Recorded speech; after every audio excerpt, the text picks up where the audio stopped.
Prepáčte, mám to potešenie stáť pred, ako by som to povedal, krásnou a vzácnou paňou tohto domu? Moju má Marica, ale potešenie je na vašej strane však. Marica? Joj, som celkom odnesený, teda, ako by som to povedal, som celý preč, že som vás stretol. Moje stinné meno je Župan. Barón Koloman Župan z Varaždína. A ste si celkom istí? Igen, celkom istý. Aspoň som si na to meno celkom zvykol. Volám sa tak už od svojich pôvabných detských rôčkov a meno som si doteraz nezmenil. Tak to sa nedá nič robiť. Prepáčte, už od školy som navyknutý sedieť. A čo si želáte? Budem stručný. Predvčerom si on tak sedí na rannej toalete, poznáte to?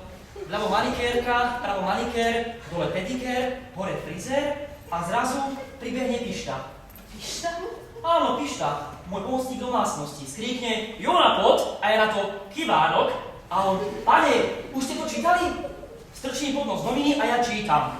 Dozvedeli sme sa, že náš cený barón Koloman Župan, to ako ja, sa zasľúbil so krásnou a ctenou dámou menom Marica. To ako vy. No a potom prišli priatelia s cigármi, hralo sa a pilo šampanské až do rána. A každý sa mi smial, že o ničom neviem. Nož reku, na vlastnom zaslúbení by som veru nemal chýbať. Tak som teda prišiel osobne. Milý môj pán barón. Župan, barón Koloman Župan, meno moje Varaždína. Milý môj pán Varaždín, môj snúbenec je Ingarnika.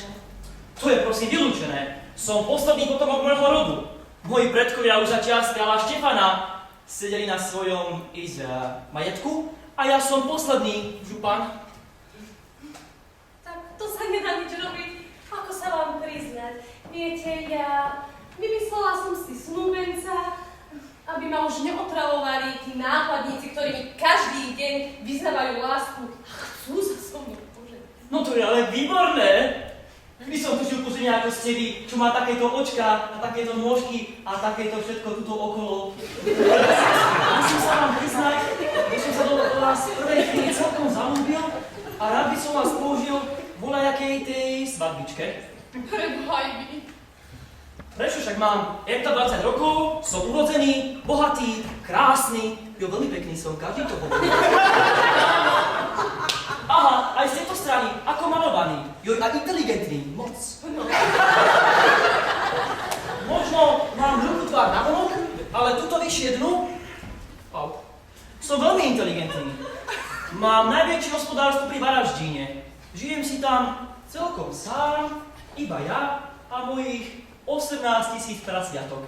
Tiež máte prasiatka? 20. 20 000, kolosálne! Spojíme tých vašich 20 000 prasiatok s mojimi 18 000 prasiatkami a budeme mať najväčší prasačinec v celej Európe. Jo, ešte ne?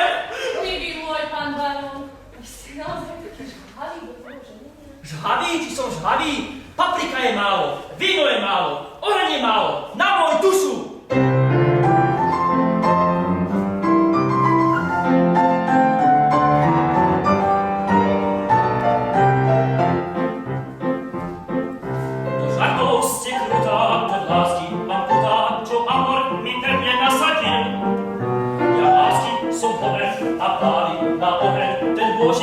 Srdce podpálil.